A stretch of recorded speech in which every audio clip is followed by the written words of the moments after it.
Perkembangan fisik dan kognitif peserta didik di usia SMP dan SMA.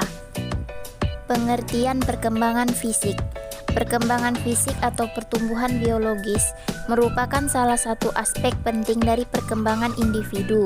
Menurut Schaeffer dan Hoffnung 1994, perkembangan fisik meliputi perubahan-perubahan dalam tubuh, baik perubahan otak, sistem saraf, dan lain-lain, dan perubahan dalam cara-cara individu dalam menggunakan tubuhnya, serta perubahan dalam kemampuan fisik, penurunan fungsi jantung, penglihatan, dan sebagainya. Bagi anak-anak usia sekolah dan remaja, pertumbuhan dan perkembangan fisik yang optimal itu sangat penting, karena pertumbuhan atau perkembangan fisik anak secara langsung dan tidak langsung akan mempengaruhi perilakunya sehari-hari. Secara langsung, pertumbuhan fisik anak akan menentukan keterampilan anak dalam bergerak, dan secara tidak langsung, pertumbuhan atau perkembangan fisik akan mempengaruhi cara anak memandang dirinya sendiri dan orang lain, yang terlihat dari pola penyesuaian diri anak secara umum. Karakteristik perkembangan fisik peserta didik. 1. Keadaan berat dan tinggi badan anak usia sekolah usia 6 hingga 10 tahun.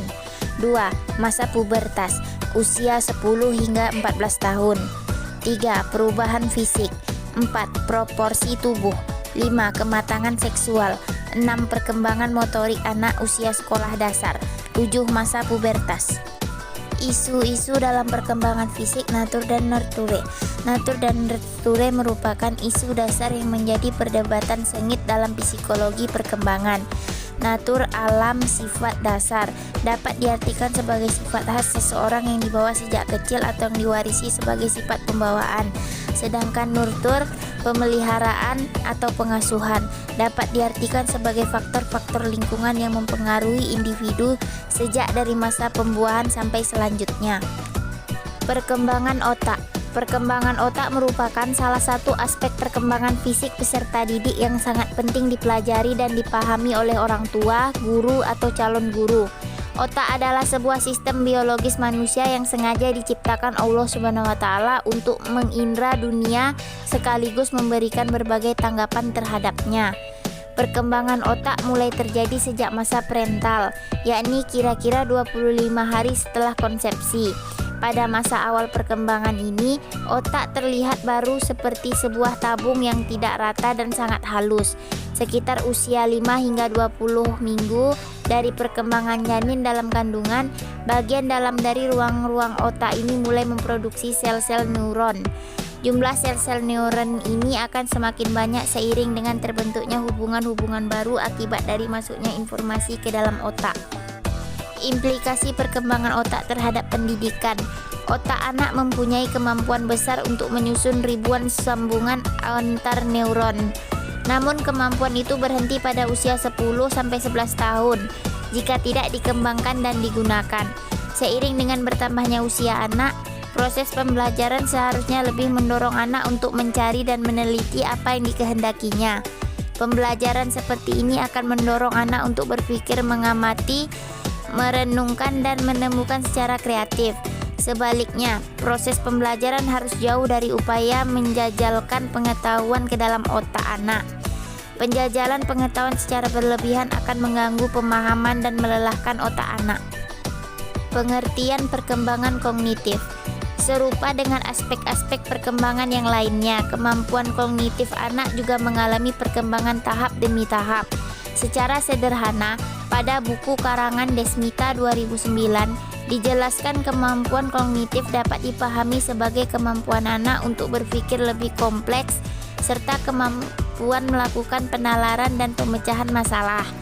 Dengan berkembangnya kemampuan kognitif ini akan memudahkan peserta didik menguasai pengetahuan umum yang lebih luas, sehingga anak mampu melanjutkan fungsinya dengan wajar dalam interaksinya dengan masyarakat dan lingkungan. Proses perkembangan kognitif. Dalam pembahasan proses perkembangan kognitif, ada dua alternatif proses perkembangan kognitif, yaitu pada teori dan tahap-tahap perkembangan yang dikemukakan oleh Piaget dan proses perkembangan kognitif oleh para pakar psikolog pemrosesan informasi. 1. Teori perkembangan kognitif Piaget. Piaget meyakini bahwa pemikiran seseorang anak berkembang dari bayi sampai dia dewasa. Menurut teori ini, setiap individu pada saat tumbuh mulai dari bayi yang baru dilahirkan sampai menginjak usia dewasa mengalami 4 tingkat perkembangan kognitif, yaitu tahap sensori atau motorik dari lahir sampai 2 tahun, tahap praoperasional usia 2 sampai 7 tahun, tahap konkret atau operasional usia 7 sampai 11 tahun, dan tahap operasional formal usia 11 tahun ke atas. Karakteristik perkembangan kognitif. 1. Usia sekolah. Artinya anak usia sekolah dasar sudah memiliki kemampuan untuk berpikir melalui urutan sebab akibat dan mulai mengenali berbagai cara pemecahan permasalahan yang dihadapinya. Anak usia ini juga dapat mempertimbangkan secara logis hasil dari sebuah kondisi atau situasi serta tahu beberapa aturan atau strategi berpikir seperti penjumlahan, pengurangan, penggandaan, mengurutkan sesuatu secara berseri dan mampu memahami operasi dalam sejumlah konsep seperti 5 kali 6 sama dengan 30 dan 30 dibagi 6 sama dengan 5. 2. Remaja, SMP dan SMA. Pada masa remaja, kemampuan anak sudah semakin berkembang hingga memasuki tahap pemikiran operasional formal, yaitu suatu tahap perkembangan kognitif yang dimulai pada usia kira-kira 11 dan 12 tahun dan terus berlanjut sampai usia remaja sampai masa dewasa. Pada masa remaja, anak sudah mampu berpikir secara abstrak, menalar secara logis, dan menarik kesimpulan dari informasi yang sudah tersedia. Pada masa remaja, anak sudah mampu berpikir secara abstrak dan hipotesis, sehingga ia mampu berpikir apa yang terjadi atau apa yang akan terjadi. Mereka sudah mampu berpikir masa akan datang dan mampu menggunakan simbol untuk sesuatu benda yang belum diketahui. Faktor-faktor yang mempengaruhi perkembangan kognitif. 1. Gaya pengasuhan. Gaya pengasuhan otoriter. Gaya pengasuhan otoriter adalah suatu gaya yang membatasi dan menghukum yang menuntut anak untuk mengikuti perintah-perintah orang tua dan menghormati pekerjaan dan usaha. Orang tua yang otoriter menetapkan batasan-batasan yang tegas dan tidak memberikan peluang pada anak untuk berbicara atau bermusyawarah.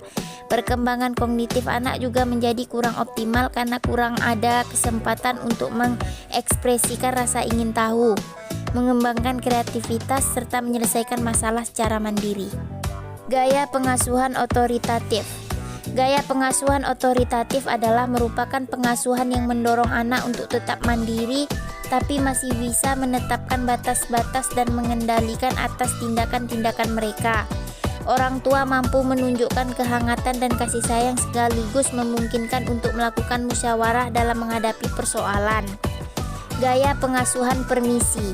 Gaya pengasuhan permisi dibagi menjadi 2, yaitu pengasuhan permisif indulgen dan pengasuhan permisif indiferen. Pengasuhan permisif indulgen merupakan suatu gaya pengasuhan di mana orang tua menjadi sangat terlibat dalam kehidupan anak tetapi menetapkan sedikit batasan atau kendali terhadap perilaku mereka. Perkembangan kognitif ini menjadi kurang optimal karena tidak mengetahui mana hal yang benar dan kurang benar. Biasanya mereka jarang menaruh hormat pada orang lain, cenderung egois, dan mengalami kesulitan untuk mengendalikan perilaku mereka. Pengasuhan permisif indiferen adalah gaya pengasuhan di mana orang tua sangat tidak terlibat dalam kehidupan anak. Mereka berkembang menjadi pribadi yang cenderung liar, kurang mampu mengenal aturan, serta menjadi kurang mampu membangun kemandirian dengan baik. Pengaruh lingkungan. Pengaruh lingkungan juga memberikan andil yang cukup besar terhadap perkembangan kognitif anak. Lingkungan dalam konteks ini adalah lingkungan di luar rumah atau keluarga. Lingkungan pertama yang berpengaruh adalah sekolah, pengaruh teman sebaya, status sosial ekonomi, peran gender dalam keluarga, dan media massa. Lingkungan yang kondusif bagi perkembangan kognitif anak adalah lingkungan yang mampu merangsang rasa ingin tahu, kemampuan untuk mengamati serta menyelesaikan masalah, serta mengembangkan alternatif penyelesaian masalah. Beberapa tips untuk mengembangkan kemampuan kognitif pada anak antara lain: 1. asupan gizi yang memadai dan disesuaikan dengan kebutuhan anak. 2. Melakukan beberapa latihan fisik dan relaksasi seperti bermain game. 3. Keluarga sebagai fondasi bagi perkembangan anak ke depan hendaknya mampu menciptakan suasana yang harmonik, hangat, dan penuh kasih sayang.